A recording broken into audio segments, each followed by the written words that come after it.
একটা বাচ্চাকে সকাল থেকে রাত অবধি সামলানোর পাশাপাশি ঘরদোর গুছিয়ে রাখা যে কত বড় কাজ আর কত বড় কষ্টকর ব্যাপার, সেটা আশা করি সমস্ত মায়েরাই জানো। আমি প্রথম থেকেই এইসব কাজ খুব ভালোবাসি, কিন্তু এখন সময়ের অভাবে আর সুযোগের অভাবে কোনোটাই হয়ে ওঠে না। বাচ্চাকে শাশুড়ি মায়ের কাছে রেখে আজকে একটু সময় বের করেছি সব কিছু পরিষ্কার করবার জন্য। তবে জানো তো, একটা বিষয়ে খুব বলতে ইচ্ছে করছে। আমার খুব খারাপ লাগে আজকালকার দিনের মায়েদের বা আধুনিক মায়েদের, তাদের মতে আধুনিক মায়েদের কিন্তু মা হওয়াটাই মনে হয় পাপ।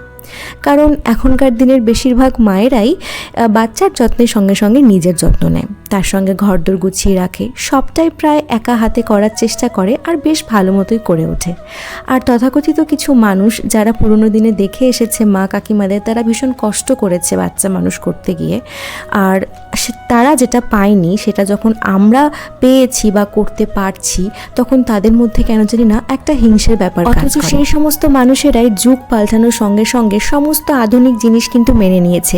নিজেরা আধুনিক ফোন ব্যবহার করে, আধুনিক জামা কাপড় পরে, আধুনিক ভাষা বলে।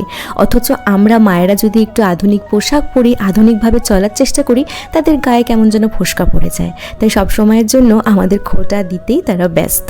যাই হোক, সেই সমস্ত দিকে কর্ণপাত না করে আমি তো সবসময় আমার পথে এগোনোর চেষ্টা করি।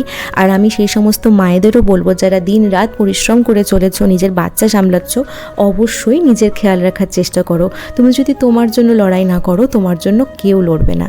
যাই হোক, সমস্ত কাজ করার পর এখন আমার ঘরের পরিস্থিতি এরকম, এখন বাকিটা পরিষ্কার করতে হবে। তো আজকে অনেকটা হাঁপসে গেছি, তো চলো আসি।